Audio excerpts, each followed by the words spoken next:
na nasa ibang lugar na naman si Bogski. Imagine guys ha, Pilipinas tayo. Wow na wow talaga ako sa mga pinapakita nila. Nahuli man kaming mga mag-outing dahil nga inantay nila ako para makapag-vacation. Gusto kong ipakita. Jorens, ipakita mo pa.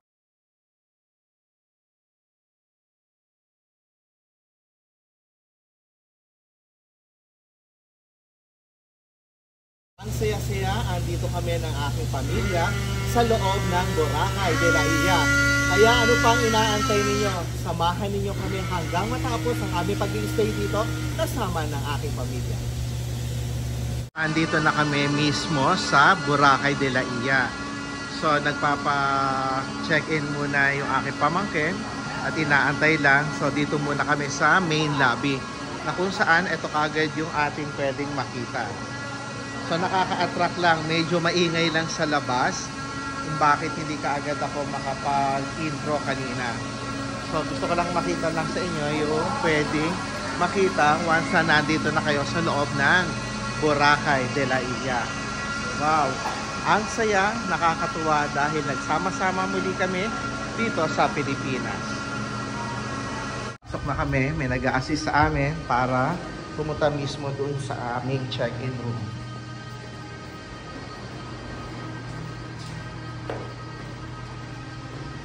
Wow! Ang saya. So, unang pasok pa lang, ito kagad yung ating room na pwedeng makikita. Sa labas, ito yung ating pwedeng makainan later on. So, buksan lang natin. Wow! So, ito yung ating room na kung saan dito kami mag-i-stay ng overnight. One night.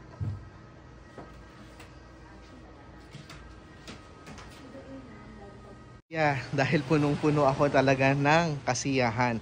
Imagine guys, sa umpisa pa lang, picture-picture kagad kami ng aking kapatid, same time ng aking mother, ng aking pamangkin. Dito sa ilalim, makikita marami rin palang mga rooms na pwede din yung maupahan. Nagkataon lang, mukhang solong-solo natin yung ating pagbabakasyon sa loob ng Boracay de la Illa, here in Batangas.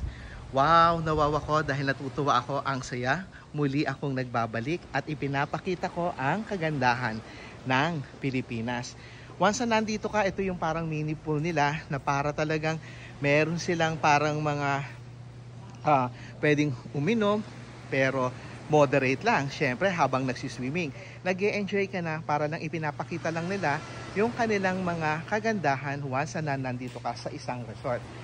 Dahil nga, ang pagbabakasyon ni Bogski, hindi palagi ako nandito sa Pilipinas. Ang sabi ko sa inyo, once na umiikot tayo sa iba't ibang, kung nasaan man si Bogski, dadalhin ko kayo, iikutin ko kayo saan man sa sulok ng mapunta si Bogski para lang ipakita naman ang isang kagandahan ng Pilipinas. Wow, nawawa ko sa kagandahan at sumisigla ang aking pakiramdam once na nakakakita ako ng ganitong mga tanawin. Enjoy at sana nag-e-enjoy din kayo. Tinawag ko muna yung pamangkin ko habang walang tao, sinasamantala ko para talagang maramdaman ninyo na nasa ibang lugar na naman si Bogski. Imagine guys ha, Pilipinas tayo.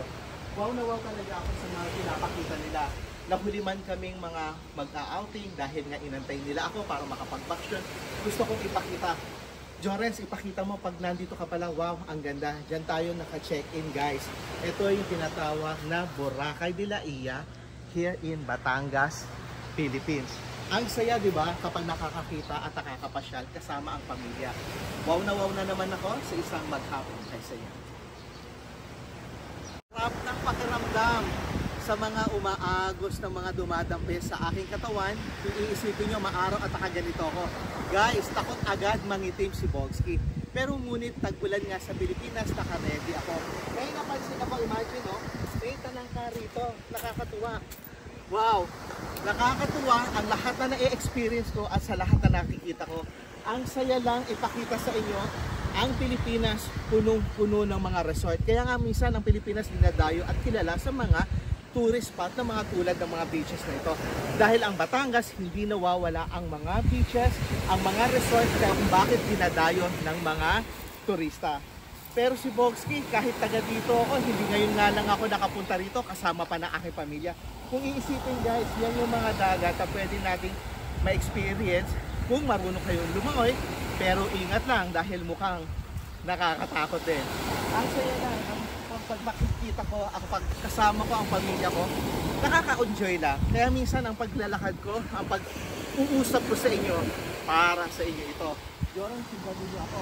Natitiwala ako sa mga puno na pwede kong nakikita sa aking mga na-experience sa lahat ng aking nakikita.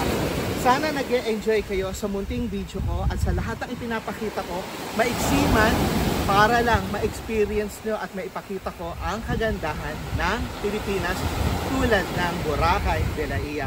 Regards sa lahat ng aking mga kakilala, batch 93 and batch 97. Regards sa mga Bogsky ko na alam ko busy man kayo at malaki na kayo at hindi ko kayo nakakalimutan. Regards sa lahat ng mga kaibigan ko, fellow co-workmate ko sa Singapore, binabati ko kayo at nandito ako si Bogsky na nasa Pilipinas at tatry natin mag-ikot-ikot pa para lang maipagmalaki rin natin kung anong meron sa Pilipinas. Ako si Bogsky na handang magkwento, handang ipakita kung ano man ang kagandahan ng aking napupuntahan. Andito ako every Thursday na aking pagluluto or pamamasyal. Andito rin ako every 2 weeks ng aking paglalakad sa iba't ibang mga parts. Muli, ako nagpapasalamat. Ako si Bogsky and good afternoon sa inyong lahat.